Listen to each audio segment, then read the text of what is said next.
Eu sou Mário Persona e essas são as respostas que eu dei aos que me perguntaram sobre a Bíblia. Você escreveu preocupado com a condição de seu pai, de 90 anos de idade, que sofreu um AVC, também chamado de acidente vascular cerebral ou derrame.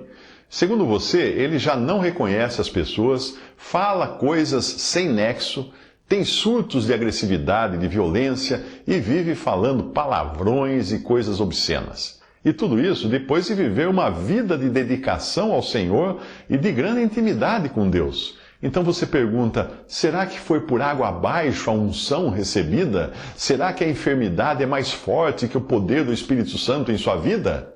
Bem, o meu pai, aos 70 e poucos anos, também sofreu um AVC e depois de um mês em coma, ele recobrou a consciência, mas ele era bem diferente quando ele voltou.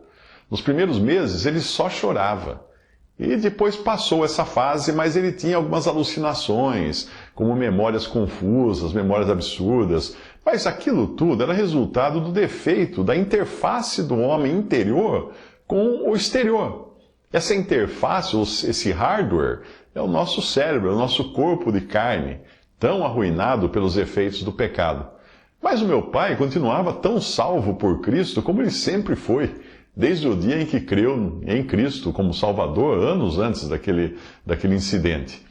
Se nós acharmos que um salvo por Cristo, que perde a consciência, também perderia a salvação, então nós vamos acabar admitindo que todos os que morreram crendo em Cristo estão perdidos para sempre.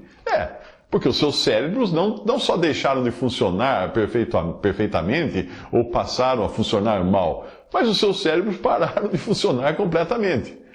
O mais triste seria se o seu pai nunca tivesse crido em Jesus e perdesse a capacidade de entender e crer de modo consciente. Aí nós teríamos de orar para que Deus penetrasse no seu íntimo e de algum modo tocasse o seu coração para que ele cresce com o que lhe restava de consciência ali naquele cérebro.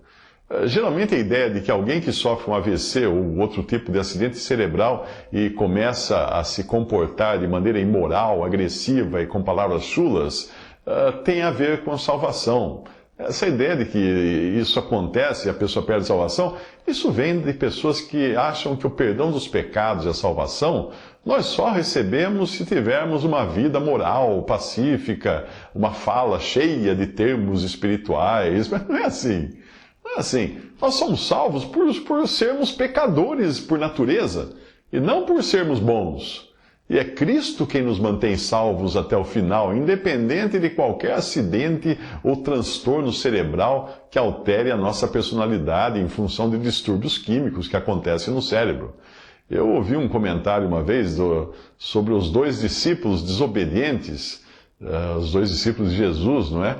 Desobedientes que foram, dos quais Jesus foi atrás. Sim, eles foram desobedientes, porque Jesus avisou que ia ressuscitar e eles não ficaram em Jerusalém esperando, eles foram embora.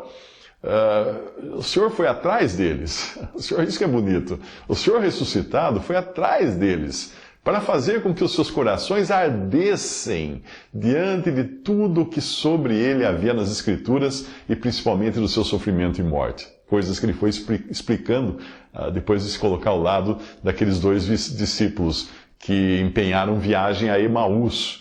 Eles estavam agindo em clara incredulidade e indiferença ao que Jesus havia dito, que ao terceiro dia ressuscitaria. Eles nunca deviam ter abandonado Jerusalém, mas era para terem permanecido lá, para encontrarem o seu Senhor ressuscitado. Mas a incredulidade e a confusão fez com que duvidassem de tudo que eles tinham escutado. Resumindo, mesmo aqueles dois que voltaram as costas para o lugar onde Jesus queria se encontrar com eles, acabariam sendo perseguidos pelo mesmo Senhor ressuscitado, mostrando que ele não abandona nenhum dos que são seus, por mais indiferentes e ignorantes que estejam de tudo o que aprenderam do Senhor.